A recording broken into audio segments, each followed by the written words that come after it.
അയ്യങ്കുന്ന് പഞ്ചായത്തിലെ വാണിയപ്പാറ രണ്ടാം കടവിൽ നിർമ്മിക്കുന്ന പഞ്ചായത്തിന്റെ വഴിയോര വിശ്രമ കേന്ദ്രവുമായി ബന്ധപ്പെട്ട വിഷയത്തിലാണ് ജനകീയ പ്രക്ഷോഭ സമിതിയുടെ നേതൃത്വത്തിൽ അയ്യങ്കുന്ന് പഞ്ചായത്ത് ഓഫീസിലേക്ക് മാർച്ച് നടത്തിയത്. തീർത്തും ഒറ്റപ്പെട്ട സ്ഥലത്താണ് ഇത്തരത്തിൽ വഴിയോര വിശ്രമ കേന്ദ്രം നിർമ്മിക്കുന്നത്. അതുകൊണ്ട് ആർക്കും ഒരു പ്രയോജനം ഉണ്ടാവില്ലെന്നും നിരന്തരം ആളുകൾ ബന്ധപ്പെടുന്ന ടൗണിന് സമീപത്തോ മറ്റ് പാതയോരത്തോ ആണ് ടേക്ക് എ ബ്രേക്ക് നിർമ്മിക്കേണ്ടത് എന്ന ആവശ്യമുന്നയിച്ചാണ് LDFന്റെ നേതൃത്വത്തിൽ ജനകീയ പ്രക്ഷോഭ മാർച്ച് നടത്തിയത്.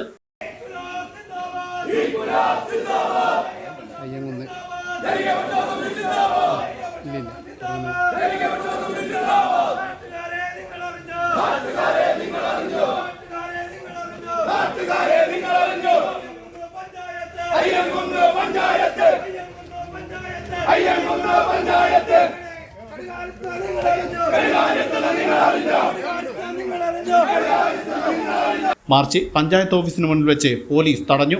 തുടർന്ന് പ്രവർത്തകരും പോലീസും തമ്മിൽ ഉന്തും തള്ളുമുണ്ടായി.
തുടർന്ന് നടന്ന ധർണ CPIM ജില്ലാ കമ്മിറ്റി അംഗം ബിനോയ് കുര്യൻ ഉദ്ഘാടനം ചെയ്തു.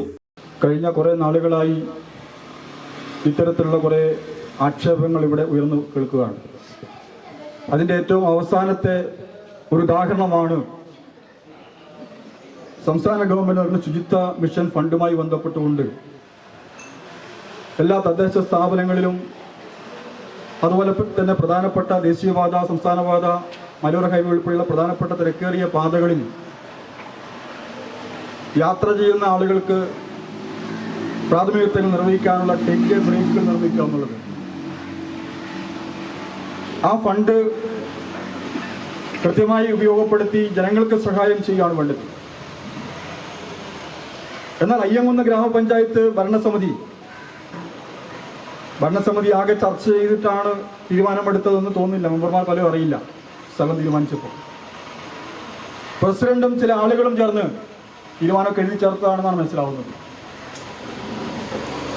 വാണിയപ്പാറയിൽ നിന്ന് അങ്ങ് രണ്ടാംകടവ് തുടിമരം പോകുന്ന റൂട്ടിൽ രണ്ടാംകടവ് പള്ളിയുടെ സെമിത്തേരിയും അതിൻ്റെ എതിർവശത്ത് പഞ്ചായത്തിൻ്റെ പൊതു ശ്മശാനത്തിന് വേണ്ടിയിട്ടുള്ള സ്ഥലവുമുണ്ട്. അവിടെയാണിപ്പോൾ അതിൻ്റെ നിർമ്മാണ പ്രവർത്തനം ആരംഭിച്ചിരിക്കുന്നത്. 10 ലക്ഷം മുടക്കി നിർമ്മിക്കുന്ന ടേക്ക് എ ബ്രേക്ക്. നമുക്കറിയാം, വാണിയപ്പാറയിൽ നിന്ന് രണ്ടാംകടവ് ഭാഗത്തേക്ക് അല്ലെങ്കിൽ ഈ പള്ളിയുടെ മുകളിലേക്ക് ഭാഗത്ത് യാത്ര ചെയ്യുന്ന ആളുകളുടെ എണ്ണം എന്ന് പറയുന്നത് വിരലെണ്ണാവുന്നതാണ്. അബ്രഹാം മാസ്റ്റർ അധ്യക്ഷത വഹിച്ചു. LDF നേതാക്കളായ NI സുകുമാരൻ, ബാബു കാരക്കാട്, സജീവൻ, ദിലീപ്, CB വാഴക്കാല, ബിജോയ് പ്ലാത്തോട്ടം, ഷൈനി തുടങ്ങിയവർ സംസാരിച്ചു. News bureau, Iritty.